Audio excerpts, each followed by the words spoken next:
I'm gonna be like, "Welcome to the podcast. I'm Mason," and then just be like, "I'm Nick." Like, I'm Nick, no K. Yeah, I think you should specify. I think that's good. We'll put it up K. on screen, and it'll be like NIC, and then we'll cross out the K. Yeah. Like.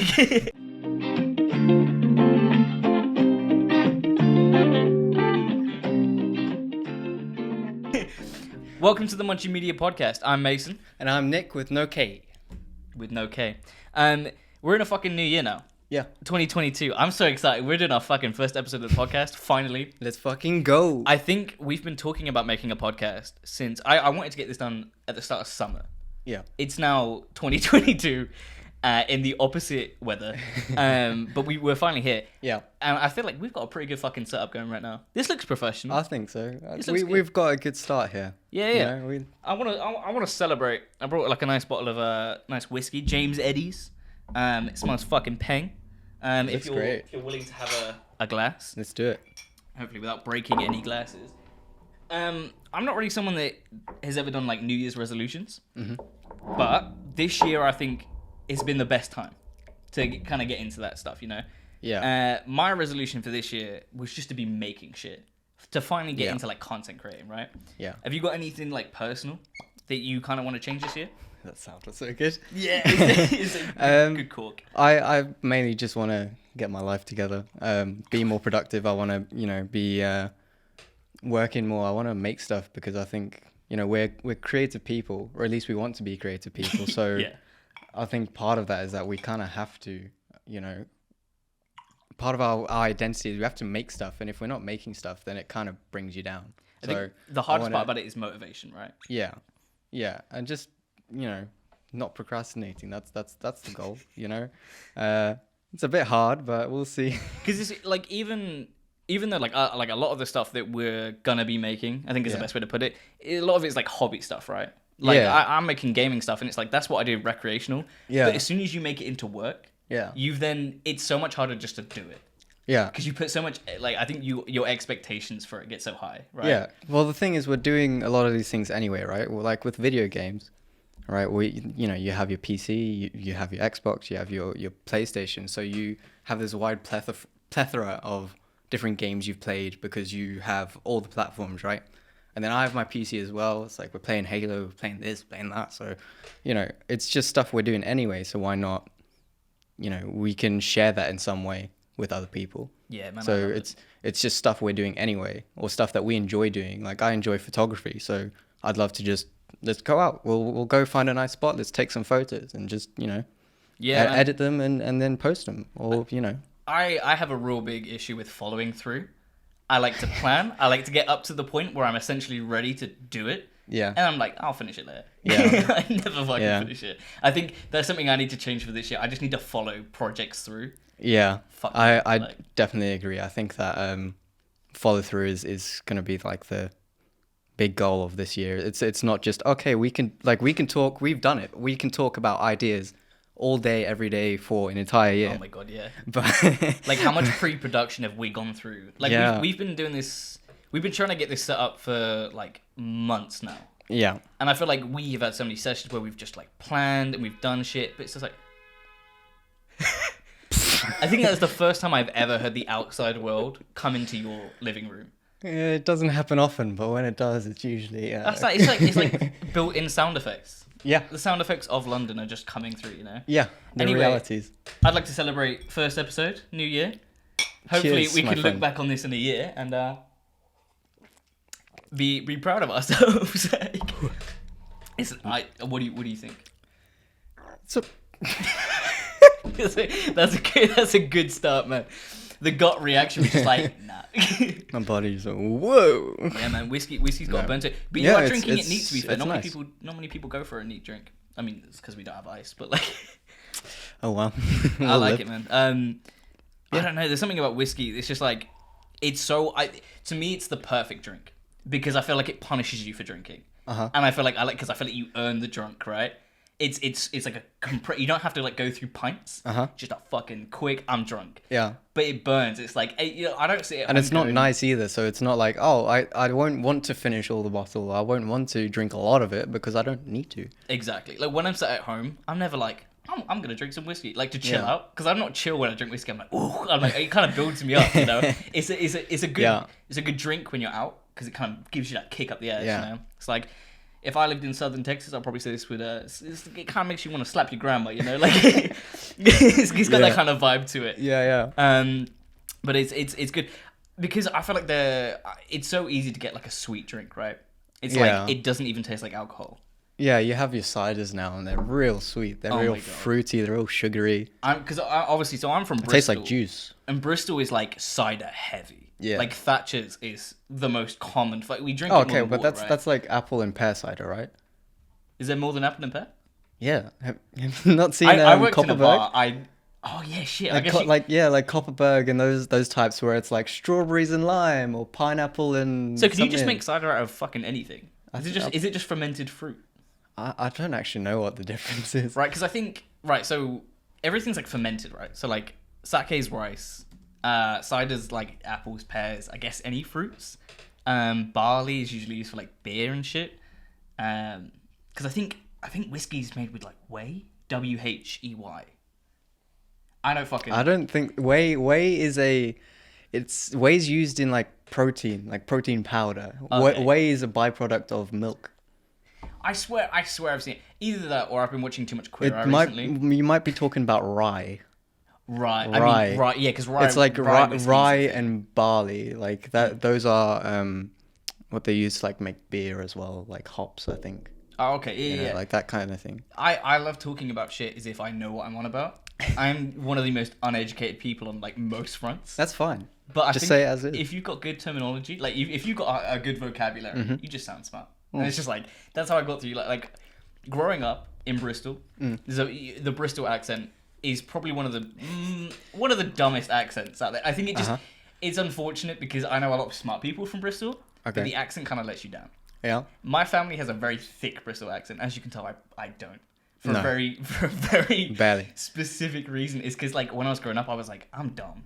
So I was like, I feel like the accent's not gonna help me in this. So I was like, I'm gonna sound smart and kind of like negate. Like I'm kind of like instead of actually just being smart, Yeah. I'm just gonna sound smart. Yeah. And then people don't have to know the difference. Fake it right? till you make it. Why not? Like Google is like one of our most used tools. Like, Yeah. I don't have to know shit. I've got everything That's on my true. fucking phone, you know. That's true. And if it's not Google, it's you. Because like tech problems, I'm just like Nick knows. Yeah, that's true. I try wherever I can in general. If I know someone that could answer the question or that is knowledgeable in that particular subject.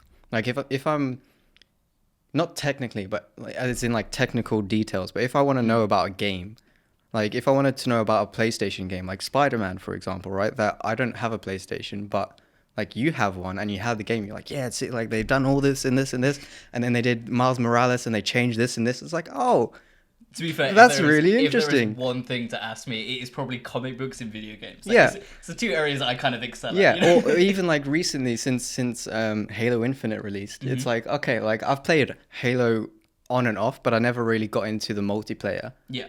But now, like with you and James, it's like, oh, like every time I'm playing, you're like, oh, you can actually like that gun has a second feature, Yeah. or if you do this, then you can like get away faster, or like use your grapple like onto them.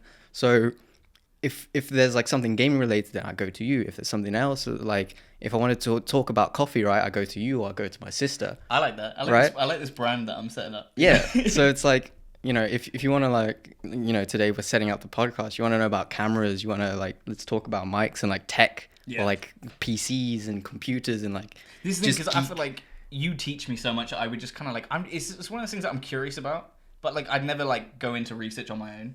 But I Yeah. feel like because it's even just like it's a conversation between us. Yeah. It's just something else I can just talk to you about. Yeah. And I feel like I learn a ton of shit. And I think it's really nice because we have this nice balance where I think we fill in each other's blanks in a lot of sense. Yeah, I'd agree. Like fuck me, technical wise, and just like a lot of, especially academic wise. But like Yeah. like you are one of my go-to people, and I think that's what I really like about the company that we're trying to set up. Right? Is Yeah. we have so many different artists and so many different people. Yeah. They can just fill in the blanks that I don't have to know. Exactly. Like we got 2 game developers now, technically. Well, Yeah. one. Like we know artists in like so many different mediums. photography. We have so many photography friends. Yeah. And I do not know shit about cameras. As someone that actively has to use them daily, Yeah. I don't know anything about cameras. Yeah. And it's just like, it's so nice to have this kind of wealth of knowledge on a personal level, because you can just like, I can just ask you anything, and it's just like over Snapchat or some shit, you know? Yeah, so what we're trying to do is we set up a company called Munchie Media, and part of what we want to do is stuff like this. We want to do podcasts where we can just, shit and giggle, just, let's have a conversation, or it can be more topic focused or specific about if we can get someone interesting on a bit about their life or something, right? But part of it is we're at that like uni age, right? He dropped out, I'm still at uni. But part of that is that I'm at art school, so I'm surrounded by a lot of people that are versatile in a variety of disciplines, right? Like you said, we have photographers, we have animators, we have graphic designers, or, video editors, and game design, and musicians. So there's a lot of different areas where we feel like we could represent those people, or to give them a voice where they can, if say, we have friends are doing music, if they want to release an EP, or they want to just produce their own music, hey, we have microphones, hey, we have, the software to make it, hey, we have a keyboard, or we have guitars, or we know people that play instruments, Even so if we it's can just like, bring them to be involved. We've got a spare set of hands. Like, just to, like, even if you can operate a camera, it's like, just even the workload out, like, make it less stressful for you.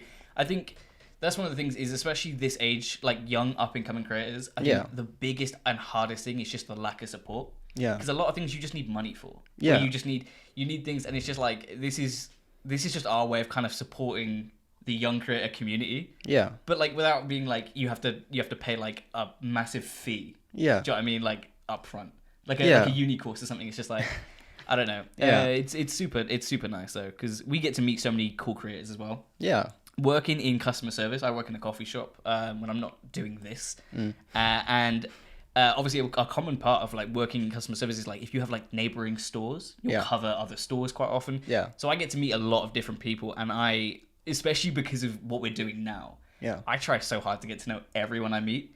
And I'm just like, cause everyone, I've noticed, because everyone you'd be just has surprised. This, like, You'd be surprised. There's so many people. wouldn't if look you're twice. out in the street, or you I don't know, you're at an event, or you're just around that kind of people. You just talk to someone, and then it turns out, oh, they do this, and they're like really into music, or they're really into, I don't know, like whatever their hobby is. And you're like, oh, like that's really interesting. Like some people, it's just cooking. They love cooking. Yeah. It's like, oh, cool. But like they're doing it at like a professional level. Yeah. It's just that maybe they don't have the audience or something to like make it a full-time thing yet. Or because I think one of the most difficult things is making a name for yourself, or getting yourself out there. And in a way, this is also kind of like an experiment where we're trying to do that for ourselves. But then if we can get that to a good level, we can then also bring other people into the fold as well. And that means expand that the community, like. Exactly. And then it's beneficial to everyone, because then the bigger your audience, the bigger your reach, it means that you can do more, right? And part of it, hopefully in the longer term, is that we can either turn this into, even if it's just, okay, I've done all this work for Munchie Media, but it's just going in my portfolio, and then you can use that to get a job, or if you want to do freelance, or if you want to just stick to being, let's say an artist in the classic sense, and that's all you do, and you sell prints. Yeah. Well, let's try to do that together. Why not?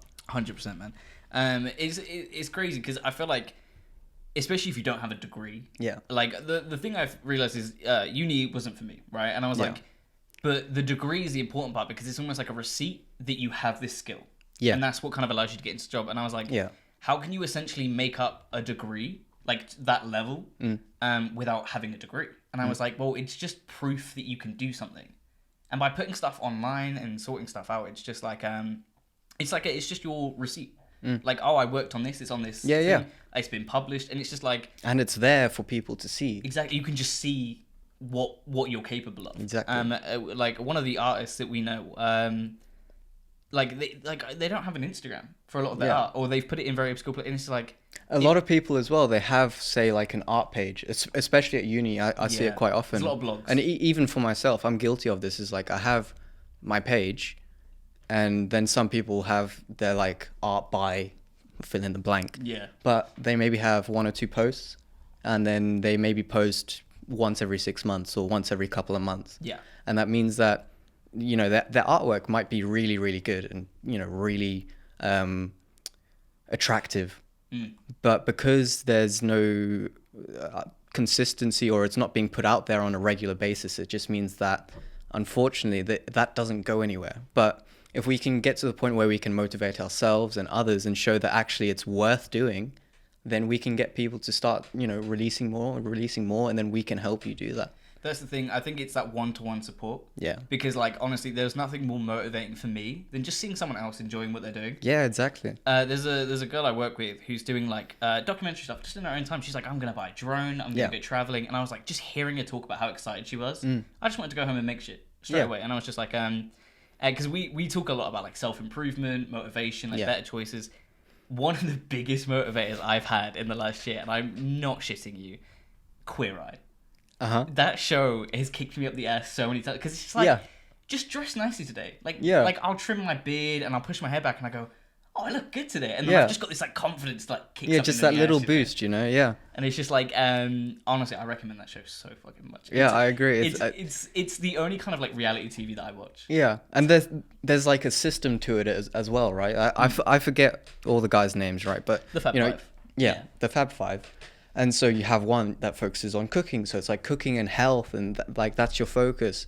And then you have like clothing, like how you dress nice, like, you know, you dress nice, or you get a haircut and you're like, oh, okay, like I feel good about myself today. They have, like, I thought it was so impressive that they had essentially just a cultural expert, Karama, who just talks to them about what they want and, like, the mentality and mindset they have. And it's just crazy how all these very individual things in your life, like cooking, like getting dressed, they all feed back into you. Yeah. But there's so many small elements that you just wouldn't even think about. Yeah.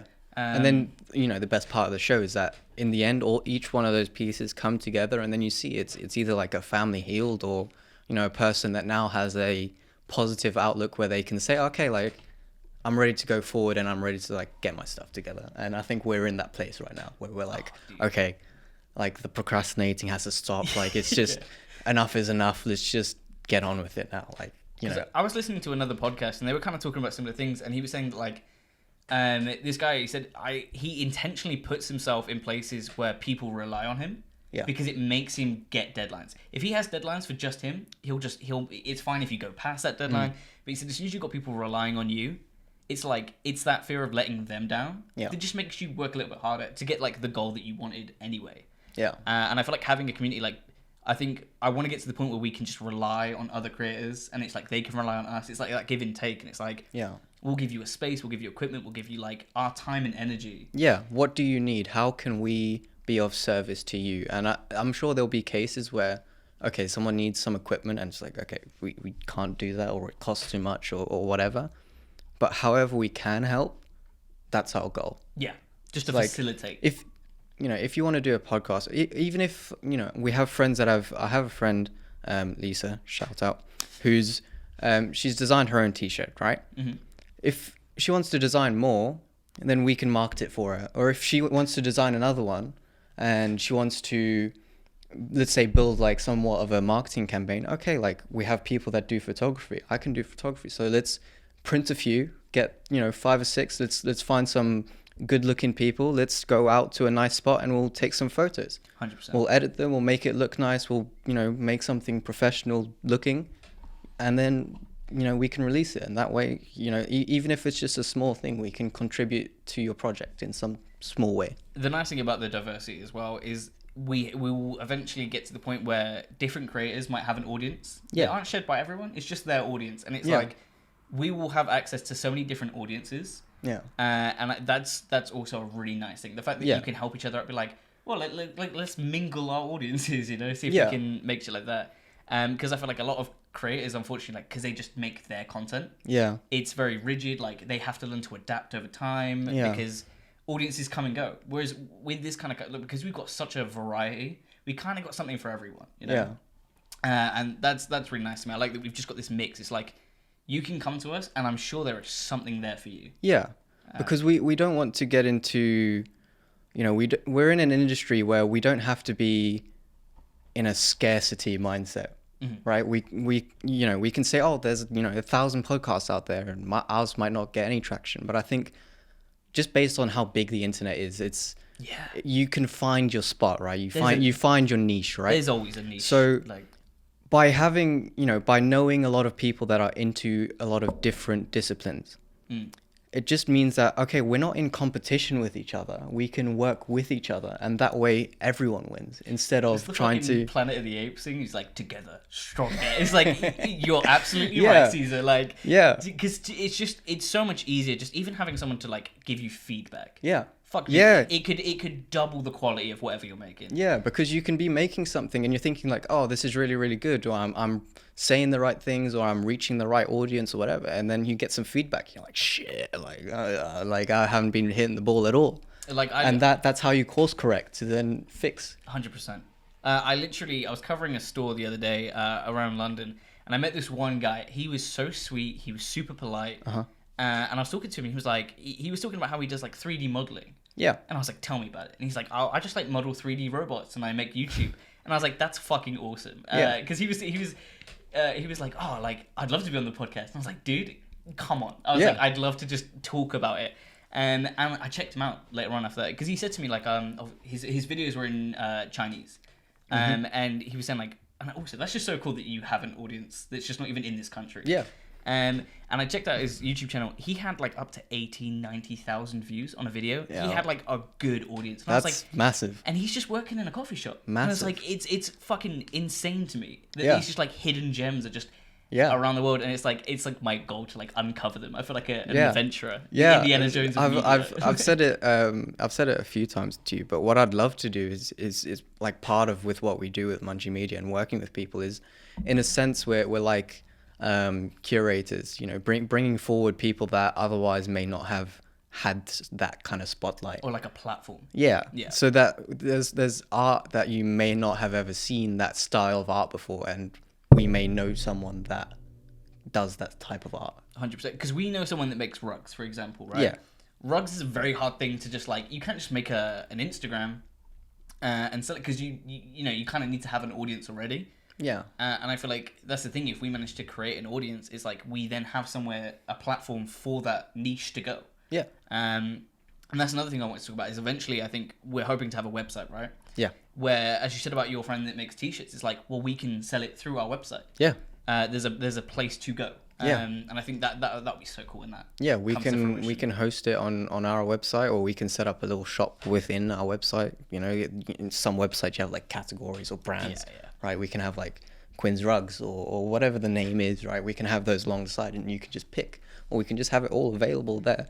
And that way it means that if you didn't have the time or the money to set that up yourself, I think that's what a lot of it comes down to, right? It's just like having the time, energy and money. Yeah. Which unfortunately, like a lot of people, especially living here in the city where you've got bills upon bills, it's like you kind of need to be working and gaining an income, and it's like it's very risky just to kind of like risk all of that for a personal project. It's like, and it's super sad. And that's the goal. It's like, I'm working in customer service now just to like pay rent and stuff. But like eventually, like we'll make this into full-time jobs, and it's just like, then all of our energy can be just put back into this and back into what we love. And it's just like, that just sounds fulfilling. Yeah. And what I've found is that with smaller creators, or if you're trying to start something, right, it's one thing to just, okay, I'm going to make a painting and I'm going to make a print, right? But it's another thing to then make that into a business, because it's not just about, okay, I can make cool art. It's like, okay, but can you get it out there? Can you get it noticed? Can you get conversions where people are buying? Can you get yourself out there to build an audience? There's definitely an audience out there for everyone. There's definitely people that would enjoy your product, regardless of what it is. Yeah. It's just even if it's just a video, right? It doesn't always have to necessarily be a monetary product or a monetary exchange, right? Because say we're just making YouTube videos and it's just little if you look at the history of YouTube channels, right, you have like prank channels and stuff like that. It's just little videos, but until I'd say like, I don't know, maybe 3 or 4 years ago, people just made videos and then they made their money through their ads. Yeah. But then it turned into like, buy my merch and like buy my this, or like buy my course and buy. So that's just how they sustain themselves. Yeah. Like, yeah. But like going forward, it can just be, okay, like buy our merch, but skip the ads. Like we don't need that money. Like, yeah. You know, we want to find a way to support ourselves outside of the system, right? It's crazy because I was talking to someone recently about this, and it was like how, especially early on YouTube, you had a lot of parent companies essentially picking off these like little YouTube channels because it was the only way they could get funded. Yeah, like Machinima. Yeah, so like Smosh is the biggest. They got fucked over so hard because their parent company just like took over. Most of the revenue was then going through them, and it's because like back then there was just no other way of supporting yourself. Yeah. Now there is so many more opportunities and like different avenues. Yeah. And even I talk a lot about a company called Rooster Teeth, right? Yeah. And I found out if you go onto the Rooster Teeth website, essentially, you can see that, like the Yogscast are on there. Yeah. Comic Historians on there, and they're all owned by the same parent company. And I was talking to James, one of our friends that we play Halo with, and we were just talking about how like they're owned by Warner Brothers. And it's like it's just like, especially coming from a company, if Warner Brothers approached you, you think, fuck, I've made it. Like I've gotten good here, and you think it's such a good opportunity. But like the unfortunate side of it, a lot of parent companies are not that good. They're very greedy. I think and it's because they're so big, they don't need you, but they're going to use you up. And I think they kind of drain creators of everything, and then as soon as they're worthless, you're out. Yeah. And it's like, I hate that way of thinking. I think it's so sad because you're not improving the community. You're not furthering artists. But it is what it is. Anyway, we're going to take a quick little break, and we'll be right back. And we're back. So we were talking about on the break, I want to discuss Boba Fett. Yeah. Because every time every time we've mentioned Boba Fett, your face is lit up, right? Yeah. You're a big Star Wars fan. I would include myself in the Star Wars fandom, I think. I want you to first tell me what you think of Boba Fett. Okay, so I think that people have given it a bit of flack so far, especially the first episode, because they feel like, oh, nothing's happened. Or it feels like, okay, like I think people expect like, oh, like Boba's going to be fighting and it's going to... But the way they've set up the first episode is it's just establishing what we didn't know from The Mandalorian, right? Right, because this is taking place directly after The Mandalorian, whilst also filling in the blanks, right? Yeah. So if you haven't seen The Mandalorian, Boba Fett shows up, and the audience is kind of left wondering. Or the audience is like, yeah, like it's super intentional, right? Because like we know, like what happened to him, and then they just suddenly show up. It's a very good like. We kind of want to know what happened in between. Yeah. So when a character is presumed dead, and then it's not explained how they come back, obviously that's leaving a little nagging thought in your head. Lingering question, right? Yeah. So the first thing that I really, really loved about the first episode is that, like, the first thing, or one of the first things that they did is they established. Should we give a spoiler warning for this, or? Yeah. We'll limit the spoilers. We're not going to spoil too much, but we'll talk. Okay, I'll give like one spoiler. Because it's the basic premise of the show. So but I mean, look, Boba Fett is alive, so you know that much already. So, okay, so spoiler warning. Basically, Boba Fett. It shows how he escaped the Sarlacc pit. Yeah. The Sarlacc pit. And by doing that, it just like, oh my god, like they didn't dwell on it for too long. I think they did it really well. And that's how he got out. They didn't go back. As you said, they didn't linger. Like, it was a very quick explanation. It's one of the reasons I really like Edgar Wright films and films that, in the editing, they can convey so much information very quickly. Yeah. And I feel like if it's something that you don't really need to linger on, that's great. Yeah. And I think they did it very well. Yeah, it was very simple, straight to the point, and they didn't dwell on it for too long. Just move on. And then, you know, going forward, what we see with Boba Fett is how he's now interacting with this new world where there's a bit of disorder, there's a bit of things are up in the air. We don't know who's gunning for him exactly. I like the dynamic shift they've got because they've kind of changed him from like a bounty hunter mercenary. Now he's supposed to be like a gang lord, right? Like they call it a daimyo. Yeah, which I think is a samurai word. Yeah, it's Japanese because I think in I think it's like a warlord. In feudal Japan, you had like the daimyos, which is like your regional. Yeah, because there was at one point there were several daimyos. It's almost like your MPs, I guess. It's like your regional bosses that organize the village and the army and so on, and then you have a shogun. Which is like their army, right? No, the shogun is the guy above the daimyo. Right, that's like the king or the emperor, right? That's the guy really in charge. So when they use the word daimyo, you think, okay, who else is there? Yeah. Because you're like, okay, he's the daimyo, he's the crime lord of Mos Espa. Yeah. But who else is there? I've realized as well, a lot of Boba Fett's current story has been taking place on like desert planets, like Tatooine and stuff. Yeah. I kind of like that they're grounding him a little bit, because I feel like Mandalorian's going off exploring other planets. I think it's kind of nice to have a more grounded, because you kind of get to spend more time with the environment and the characters. And I don't know how I feel about the Sand People. I kind of find them really boring. Like if I'm being totally honest, like it's super interesting, but like I don't know how long I want to linger on it. You know, because they don't even speak English. So a lot of it's like, and it's like, that's fine, but you've really got to do it well if you're going to do it.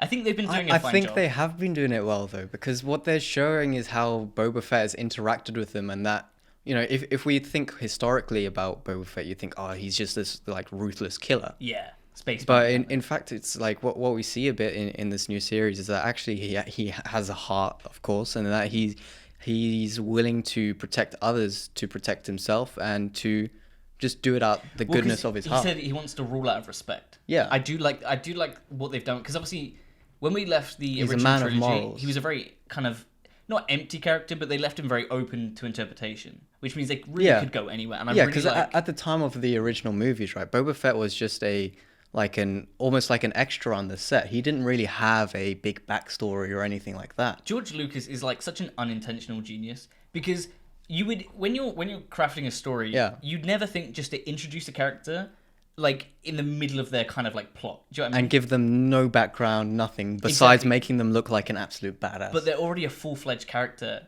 But it's like, but like, because I think usually when you're crafting a story, you're thinking, right, there's a new character. They need an origin, and then they need their like. But like a lot of stuff in, especially the original trilogy, it was just like it felt like such a fleshed out world, because it kind of felt like it was already existing before the plot. Right?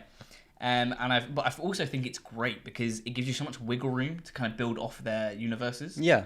And to be fair, I do like the Sand People element in the fact that it's like, it's kind of not where you would expect it to go, because it's very tribal. Like, you know, the weapon he uses. I would never have thought that he'd use that. I don't know what that weapon is called, but I love the fact that. Spoiler? Dude, so I was going to say in the second episode, and this might be, it's not really a spoiler, it's like a montage kind of thing. Yeah. There is literally, they just have Boba Fett doing carpentry. Yeah. I would watch a whole fucking show about him, like a Bob Ross type show about Boba Fett just doing carpentry. Have you ever seen Surf's Up? Oh, is that the one with the penguins? With the penguins and the surfing. It's like the scene where his name's Big Z, and he's like the OG rider, right? And he's teaching the Cody, the new kid, right? And he you know, they get the piece of wood and then they put it on the thing, and he's like, you have to be like slow and careful, and then Cody starts, he's just like banging it. It's like, no, you just see him like slow and steady and long strokes, and you see a similar dynamic with Boba Fett. You gotta beat the devil out of that wood, you know. Like. But what I love about that scene is continuity's sake for me. Because in Mandalorian, we see how he uses that. That's how we are introduced to him. Unconventional weapon. Your brain does go, well, why does he have that? Because you would never expect it. As well, it's not his typical weapon. Yeah, he's so iconically synonymous with the blaster that he's got. Right? Yeah, because he's a Mandalorian. We're very used to seeing him in his armor, the whole getup, right? That's nothing I like. He's not even like a proper Mandalorian. Exactly. He's such a unique character. Yeah, he's so outside of the typical like dynamics. He just does whatever the fuck he wants. I respect that, man. Yeah. Yeah, I love his cadence as well, where he's just like I'm in charge now. I love the fact that is it New Zealand he's from? I believe so, yeah. I just love that he's got an accent. Yeah. Like, I just love that this is like a space New Zealander. Yeah. Just out there doing shit. Yeah, like, he's doing carpentry with Sand People, you know, he's just living his life. Yeah. And this is the weird thing, is like, I really want to enjoy it, and I am enjoying it, but I feel like it's on such a fundamental, I feel like just as a Star Wars fan, you just love, I think any Star Wars fan would enjoy this show. But what's your gripes? I want more. Like, I don't know what I want, but I feel like there's just like... There's a piece missing. There's just like this extra layer. Like, firstly, I think it's way too PG. And this is kind of my problem with a lot of new Disney stuff. Yeah. I think they have been taking more risks in terms of Disney. Yeah. But I feel like it's so what I'd expect to see from them. It's very clean. Whereas Boba Fett is kind of like to me It's he's meant kind of to a be gritty dark, character. yeah. And I feel like Mandalorian kind of does it really well. I mean, the first episode of Mandalorian, someone gets cut in half by a fucking door within like the first 3 minutes of and it's just series. like it sets the tone straight away. Yeah. And it's like, but it's still funny. It still has that kind of Disney charm. Yeah. But it's not afraid to be a little bit gritty. Boba Fett is super like it's well lit. There's a lot of jokes. And it's like, and I don't mind that, but I kind of want. Because I feel like when you kind of make it a bit grittier, you kind of add this emotional layer. I think it allows you to kind of enjoy the characters more. You add a tension that wasn't there before. Yeah, I don't feel tense in that show. Like, Yeah. even when he's at his worst in, like, the first 2 episodes, it's like, I'm not worried for him. Like, I know he's good. There's something extra that I think it could just be a little bit risque, Yeah. And it's weird because they're bringing Deadpool into the MCU, and they've made it very clear that the next Deadpool film will be R-rated still. They're absolutely fine with that. But it does make you think, like, how far will they push the bar? Yeah. Because the first two, they went. Yeah. They just, Ryan Reynolds they just didn't took it care. and he ran with it. And I think that's the thing. I think you need to give creators full control. The James Gunn Suicide Squad that came out, the Suicide Squad. Yeah. You can tell that they kind of let James Gunn do. Wait, is this the most recent one? Yeah. Okay, I haven't seen that one. I think it's fucking great, especially when you compare it to the first one. It's so good, and you can tell that James Gunn, who was the director of Guardians of the Galaxy, they let him just make a film. Yeah. Fully, and it pays off so well because everything they intended to kind of works. Because there's nothing being changed out of their control, right? Yeah.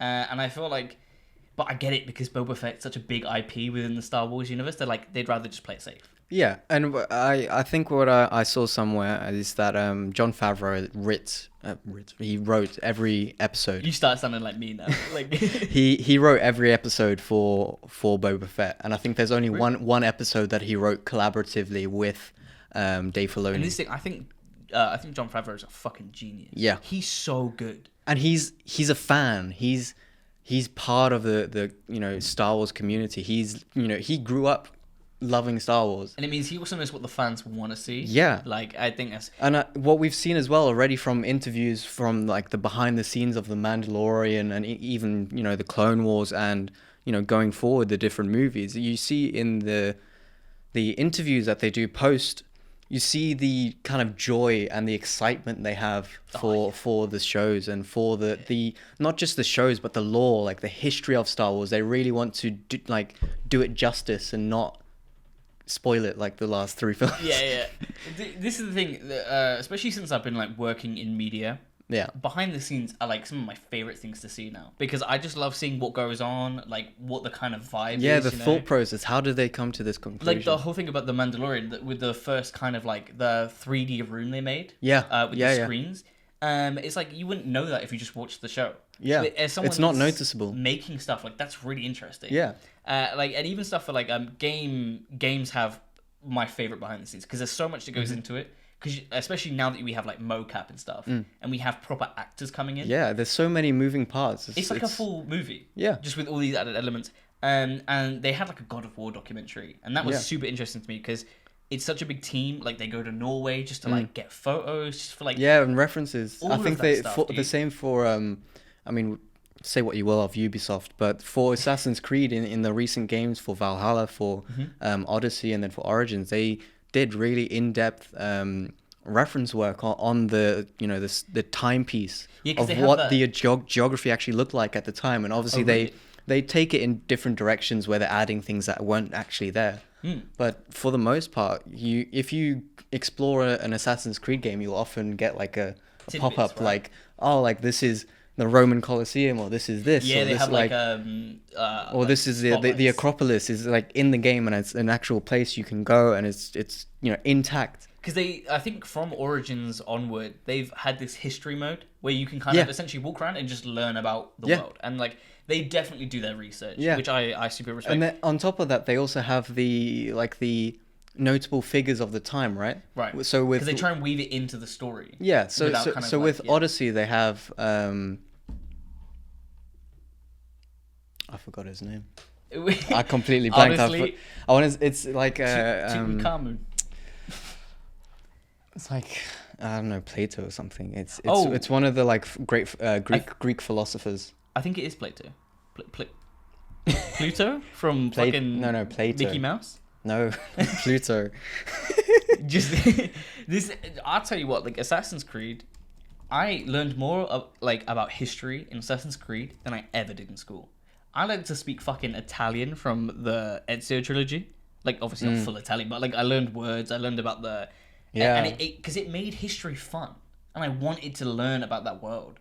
And that's one of the reasons. Like Valhalla has a lot of divisive opinions, but it's someone that is obviously very into Norse mythology and stuff like that.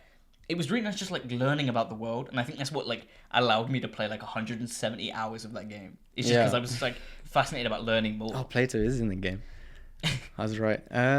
Dude, there's this is Socrates. That's the one. I was like, and he plays a big role within the game as well. All I remember is Pythagoras, bro. Like, that name is burned into my brain. Yeah, he's a recurring character, and it's as much as it isn't historically accurate, it's like, oh, okay, cool. Yeah. Even in I remember in Syndicate, they had like Charles Darwin is in the game, and he has like a little side quest that you can do. Especially now that I live in London. Yeah. Right. I think Syndicate is so interesting because I think also Syndicate had one of the. I think it's one of the only Assassin's Creed games to have like a 1-to-1 scale. So buildings were essentially like realistic sizing proportions, right? Because I don't think a lot of people notice this, but if you play something like Spider-Man, if you go on top of a building, if you actually stretch that into like a real life, it's a very small building. Yeah. And that's just because like that's how they kind of condense a full map down. Yeah. But Syndicate had a 1-to-1, which meant everything felt super grand. Like Big Ben was huge, and it was like a proper scalable. And it's just like the city. I will give Syndicate this for all the flaws that the game has. It has such an alive world. London really does feel like a functioning city in that game. Yeah. Like even Egypt, it's a desert. A large majority of that map is just sand. Empty. And they still make it interesting. Like the hallucinations and stuff. But like the cities feel alive and the desert feels kind of like mysterious. It's got this kind of like mystic vibe to it. How the fuck you make sand interesting? Like, I don't know. Like it's coarse and it's I was gonna say like Anakin's not fun, but like you would not want to play that game. Dude, like there's so much shit like that. Because have you seen No Way Home yet? No. I haven't, unfortunately. Nothing to do with sand, obviously. I mean, well, actually, maybe it does. But actually, sand and Spider-Man kind of come together perfectly because you can very obviously tell in that film, and I don't think it's a spoiler, a lot of the villains from previous films have come back. Yeah, I know. And you can tell which actors came back and which did not. Because there is one actor in particular that may or may not play a sand-based character. He very obviously did not show up to play that character. There is a 1-to-1 shot in that film, which I didn't realize until I saw it like on social media later. They straight from Spider-Man 3, they just took the footage and repurposed it because like he just did not want to come back. But I feel like the people that did come back, like Willem Dafoe, they fucking smash it out of the park. Yeah. Willem Dafoe and I forget the guy that plays Dr. Octopus. He's got a very cool name, but they both are. They are done so well, and you can tell the actors just acted their fucking hearts out for that. Like they really wanted to just be a part of it. Alfred Molina. Molina. They're awesome. And I think it's good that they got a lot of the focus because they are so iconic now.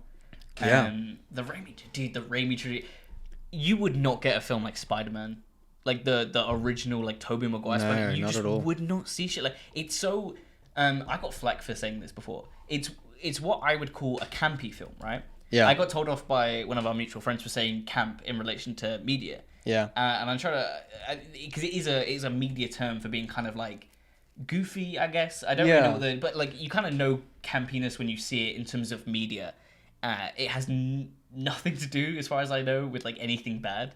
It's just kind of like a way of filming and scripting. And what I mean by that is it's the Sam Raimi trilogy is like a direct comic book to film adaptation. Like they really kind of just like went shot for shot panels, like the way people talk and act, like, and you wouldn't see that anymore. Especially if you look at the Tom Holland trilogy, it's so far away from that kind of scripting. Yeah, but the Sam Raimi trilogy set the foundation for the entire category, the whole genre of like superhero.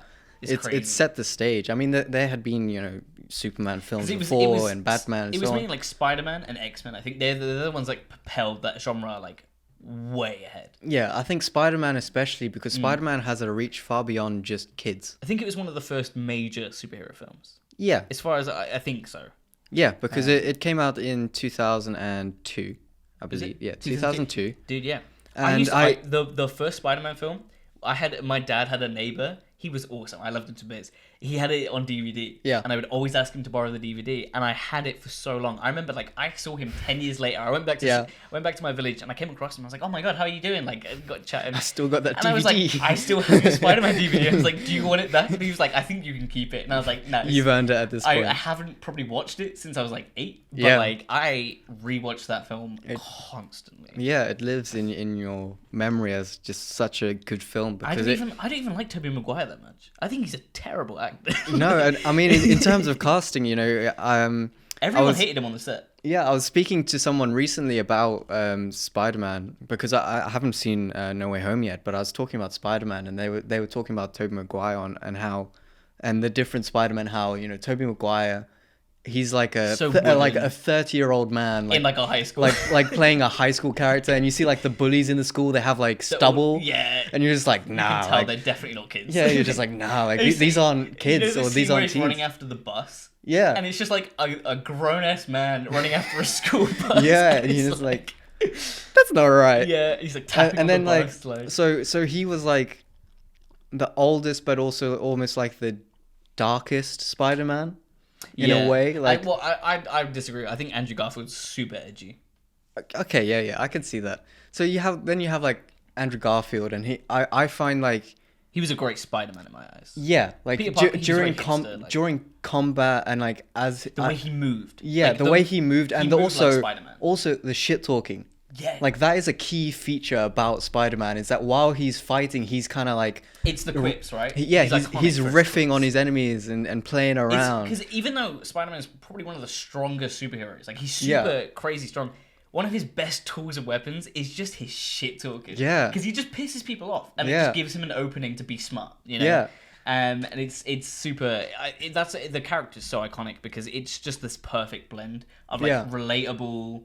kind of underdog, but he's also like super powerful. Yeah, and you know, one of the really interesting things about Spider-Man that I really love when I saw this clip is it was a clip of Stan Lee when he was talking about why Spider-Man works. Yeah, and it's that you can see yourself in the suit because you don't see the face. Spider-Man is the suit. That's what makes him Spider-Man, right? That is how you can identify yourself with him, because you as a kid you can look at him and you're like, holy shit, yeah, like anyone can be under the mask. Yeah, right? And then you see people like going to the movies and they got their suit on and it's like, yo, you're Spider-Man as well. You could be anyone underneath that suit. You can be any like race, ethnicity, creed. Spider-Man suit, doesn't matter. Like it kind of just negates every like and it's so good. And I think Spider-Man is one of the reasons I have such a fascination with like superhero costumes. To me are so fun because I think that's what got me into drawing, right? The two things I drew growing up, Sonic and Spider-Man. Yeah. My dad got so fucking sick of seeing me drawing. I literally come out and be like, look, and he'd be like, oh, you've drawn Sonic again. And he's like, do you want to try something else? I'm like, no. Sure, here's Knuckles. And it's just like, but I have such a love for masks and costumes. It sounds weird, but like Power Ranger helmets as well. Yeah. They're fucking awesome. I would so proudly have one of them on like a shelf in my room. I had the Megazords when like the toys when I was growing up. It's just like it's that because it's very dramatic character design. I think that's the best way to put it. But Spider-Man has such an iconic design. That silhouette, you know, as soon as you see that, it's the eyes. Or you just see the badge on the front, or even just like the webs. Dude, you're like, it's Spider-Man, like because he's been redesigned so many times, but it is always Spider-Man consistently. Like you can just pick it apart. One of my final pieces in school was an art piece, and I essentially just did like a whole superhero thing, but it was all silhouettes, and I essentially just tried to distill them down into like black and white. Yeah. And Spider-Man was like the first one I could do because it was so obvious. Yeah. So iconic that it's one of those things where as soon as you see it, you immediately associate it with like the particular eyes. No other helmet or costume has those like buggish eyes. Yeah. I mean, but it's not creepy. It's just perfect. Yeah, it's so appropriate to the character. Like, if you saw that on, I don't know, Batman or something like that, or even another MCU character, you'd be like, what the fuck are they doing? So you know the Avengers game and how it's terrible and everyone hates it? Yeah. I have put a lot of time into the game that I'm not proud of. I've noticed. One of the really cool things. So Spider-Man came out for PlayStation recently. Yeah. The kind of classic suit. It has this really interesting where you can kind of see through the lenses slightly, and it's like a different kind of more like you know how in a VR headset it has like two circular eye lenses. Yeah. You can like see that through the kind of like bigger lens. And I was like, they've just added that extra layer to his lens, and I was like, that's really interesting. For a lot of the flaws that game had, and it has a lot of flaws. And they every now and then they kind of feel like an interesting thing. I'm like, that's cool. Yeah, but I haven't played the game in ages now. I can't even force myself to have fun with it. And I think once I saw you play it, and I saw the kind of game loop that you get into. Oh, it's very grindy. Yeah, it just seemed like every game you joined, it was the same thing, and it's also a mess. There's so much going on at once. Yeah, I only play it because I like seeing superheroes run about. Yeah, just like I'm that person. Like Iron Man, I'm just like, I'm gonna fly about a bit and shoot people. I'm like, that's cool. One of my favorite stories about the first Sam Raimi Spider-Man, I can't remember his name. I think it's like Joe DiMaggio, the guy that plays Flash. Firstly, I never know he was married to Gloria from Modern Family. I remember like I was watching a behind the scenes of Modern Family. It was like one of their last seasons, so they were all like gathered around a table, and you could see all the actors with their like real life counterparts, like their partners, and it was just Gloria sat next to Flash Thompson from fucking Spider-Man. I was like, what the fuck is going on? What's happening? Yeah, and then again like he's in How I Met Your Mother, and it's just like I cannot see him as anyone but Flash. Yeah, do you know what I mean, every time I see him in like a TV show, I'm like, this is just Flash grown up. Like he's Deathstroke, I think he was supposed to be Deathstroke in the DCEU. Joe Mangel. Fuck, I know the name. I don't know how to pronounce it. I've heard Joe Manganiello. No, Manganiello. No, I think it's Manganiello. Nope. There's an I in there. Moving on. Essentially, the cast. I think it was like a podcast or something. He was talking about it, and the cast literally didn't like Tobey Maguire to the point where, you know, the fight scene in the school. Yeah. They were like, we will pay you like $50 to throw like real punches to actually fucking hit Tobey Maguire. Obviously he didn't, because that would have, but like he was just that disliked on set, and it's like, I feel like there's so much footage of him in real life being pestered by reporters. Yeah, and he's just so angry. It's just like, it's so, because in the films he's kind of endearing. Yeah, he's like a kind of a blank slate, but like it's just to know that everyone just fucking hated working with him. It's just like, it's so funny. Especially because he's Spider-Man. You can't touch him. Yeah. You can't throw a punch at Spider-Man. You'd lose your job in a fucking heartbeat. Yeah, yeah. But I would just, I kind of like thinking about him, just kind of sat there thinking about it, like, I should just do it. I should just punch him. I wonder if anyone felt that way on the set of No Way Home. Oh my god, yeah. Like Tom Holland and Andrew Garfield. We'll just get an interview in like a year's time where Tom Holland just spoils all the beans, and he's just like, actually... Dude, yeah. I really did enjoy that film though. I think if you've seen either The Amazing Spider-Man Sam Raimi, or you just have a slight interest in Spider-Man, there's no way you can't enjoy that film, because I think that film does fan service, but I think it does it well. Yeah, I think there's a lot of things. I think Star Wars is a big part of this, or any Disney project, like MCU do it a lot. Fan service can be done so poorly, and it's so in your. Speaking of fan service, you watched Matrix, the newest one, right? Yes, I did. From what I can tell, there's a lot of fan servicey stuff in that. Like, again, I was talking to someone recently about this, and that new film, it just seems like not that they didn't plan it, they just didn't look at what had happened beforehand, and then progress the story from there. Yeah, it's a sequel. It's a sequel to the first one, right? No, it's a sequel to the 3. I thought it was supposed to be a sequel from the first one. It's a sequel to the 3. Okay. Right? All 3 films. It's a continuation. However, the same way Star Wars continued the story, right? But they basically did the same thing that Star Wars did, where they bring back some of the original cast. Because they recast what's his face? They recast Neo. Instead of, so before it was Lawrence Fishburne, and now it's just another actor. Not Neo. It's Morpheus, right? Morpheus, that's the one. Morpheus. They recast Lawrence Fishburne. Because Why? it's a much younger actor now, right? Yeah, it's much younger. Why? I don't know. Don't they have a thing? I think when Morpheus is introduced, I heard like he has a line which like, not everything's as it may seem, or some shit like that, just to like kind of reference that it's definitely not the same actor. Because don't they play clips of the original Morpheus? Yeah, or they kind of reshoot a lot they of stuff, do right? that a lot within the film. They kind of in different parts they kind of overlay direct, like just pulling scenes from the previous movies and just displaying them, and then you're like, okay. It's so weird because I was told, they would literally have shot for shot recreations of like scenes from the older films, but they would just have like the shot might be different or the actor might be different. A lot of the scenarios are largely the same, like the idea of the agents, right? And then there's a scene, I don't remember if it's the second or the third Matrix, where it's Neo versus all the agents, and he's basically just like kicking them all in a circle. You have a pretty similar scene in this movie. So there's a lot of scenes where it's like they're just rehashing things that have already happened, or they're just kind of changing the story slightly. To be honest, in my view, it was an attempt at reviving the franchise, but what they did is they killed it. However, they're definitely going to make another one. Oh, because it's going to make money, regardless. It's going to make money. The funny thing is, it flopped. Yeah. It didn't do well. I think it was trailing behind... It's not Hotel Transylvania. It's losing to a film, like a kid's film. Yeah.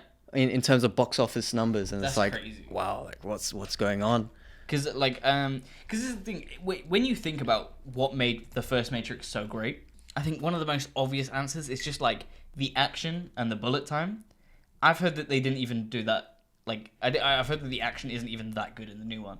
Like I think like the way it's shot, like it's just, you know, Matrix is so well known for its action sequences. But like, because I'm pretty sure there's a lot of like meta jokes within the film. Like, this is what people want from the Matrix. It's like... Well, it was very weird because they were almost like taking the piss out of making a sequel. They literally... So that, like, honestly, I don't give a shit about spoilers for Matrix. Just don't watch it and just take my word for it. We're just not going to endorse it. Like, so what's happened is that Neo is now like... Like, the Matrix was a game that Neo designed. Right. And he's like working at a game studio, right? And it's almost like they're playing on the jokes like, oh, this could be like a Ubisoft or something, right? Yeah. They're making a game, so they have like, oh, we need you to make another game, and he's like, I don't really want to make another game, but it's like, okay, we're gonna make another game, like with or without you. Yeah, right? we want to like remake the. Don't they specifically mention Warner Brothers? Yeah, they're like, Warner Brothers is gonna make this with or without you, and I think. Was it the Wachowski twins? No, because there's only one of them doing this one. What's the name? I think it's Lana. Lana's the one that did it. Yeah. They said, because this wasn't a thing that obviously happened in real life, where they said like, essentially like, we're gonna make this with or without you. But I don't know if this is gonna change your kind of opinion on the film at all, but and I don't know how true this is. This is like kind of, it's more like a theory at this point. I don't know how much evidence there backs up, but Lana was going through like a really bad time. And they were just in like a bad place. I think they said they like lost some family member and stuff. Like they were just like they had lost so much, they were in a very bad place. And then they came to the Matrix and they were like, Matrix has been one of the biggest and best things that's ever happened to them. Yeah. And they were like, well, I'm just gonna bring them back because it's gonna make me feel good. And it was like the intentions I think were really wholesome. And it was just like the fact that it's she now, right? Lana. Yeah. Yeah.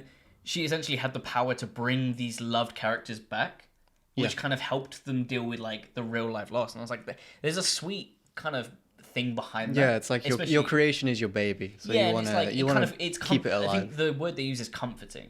Yeah, it was comforting to be able to bring these loved characters back. Yeah, which I think explains a lot of like the reasoning behind it. But like again, that doesn't excuse it for being like just a poorly written film. So in my opinion, it was just like far too in your face about being a sequel. Far too many like, I think you can trying to be meta. You can you can do references to previous films in a good way where you're like, oh, like good fan service. You're like you're like, oh shit, they brought that back, or they did again, that. Spider-Man, they do it fantastically. Yeah, but with this, they just simply like, they brought back Carrie-Anne Moss. Yeah. As Trinity. Right. And like the whole concept of the first film was like, She looks really good. I don't know how old she is, but she Carrie-Anne she's Moss. aged super I think well. both Carrie-Anne Moss and Keanu Reeves, Keanu Reeves is a handsome man. they've aged like fine wine. The both of them. Dare I say, breathtaking. I'd agree, and he's such a wholesome person as well. Oh, he's so sweet. Yeah. But so. All I can think about is like the sad Keanu meme. It was just him sitting on a bench Yeah. eating a meal, and it's like a meal deal from Tesco or something. It's like, oh. I feel like Keanu Reeves is just one of those people that's just too nice to ask people to leave him alone. Yeah. Because he's just so kind that he will give that interview and say the same things again, or he'll just answer that question, or he'll even for this film, it's like I left the film thinking like, why did Keanu do this? Even though like Neo is arguably his biggest role, right? Yeah. Why did he do like? Surely he read the script and he must like at least in my mind he must have read the script and he must have been like, what the fuck, man? I was gonna say like, well, he did do Cyberpunk, but I think from the if someone pitched Cyberpunk to you, I think as a premise it sounds great. Yeah. I think it's the same thing I have with Boba Fett. I think just by the premise alone, I think it's great. Like the premise is super good. But I think then it's like Cyberpunk. I think was a product of like post-production and like a lot of stuff that was going on there. I think it had nothing to do with Keanu. I think it probably sounded really good at the start. Whereas I think Matrix, like as someone that's been in film, you should be able to read the script and be like, this isn't good. Yeah. And I feel like that film's kind of like super on the nose about it's probably not great. Like if we look at his discography, right, and we look at the John Wick films, right? There's been 3. I think all 3 are good. Yeah. They're all really good.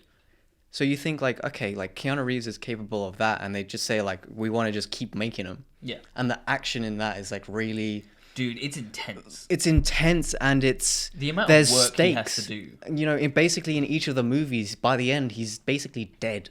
Or at some point in the movie, he's basically like crawling out of death's bed, right? Yeah. And I gotta say, in the Matrix, it just seems like, I think this is partly because, you know, at this point they're older actors, is that the action scenes just don't hit because they're a lot slower. It just seems they can't do the physical stunts. Yeah, nearly as much. Yeah. You know what was confusing is like, okay, this is a Matrix film, so like they're in the Matrix, so they can just do like badass shit. Yeah. And if you look back from the 3rd film, right, Neo can fly, and he's a total badass. Right, because he flies off in the end of the first. Yeah. Film. Yeah. He can fly, and he's just a total badass. He can do all this shit. I've heard that he has like he does like a lot of like force powers and stuff. Like most of this movie is him just like pushing things with his hand. Like it was like very weird because in the previous films you see, okay, he has like an established power level or like things that he's learned. Like a god, right? Even in the first one, right? Now I know kung fu. It's not like just it's just like I know kung fu. He has to learn kung fu. Yeah, but now he just can't do any of it for like basically half the film, 3/4 of the film. It's and like they took 3 steps forward and then they step back. they took all those powers. They basically spend the entire film trying to get Trinity back because right somehow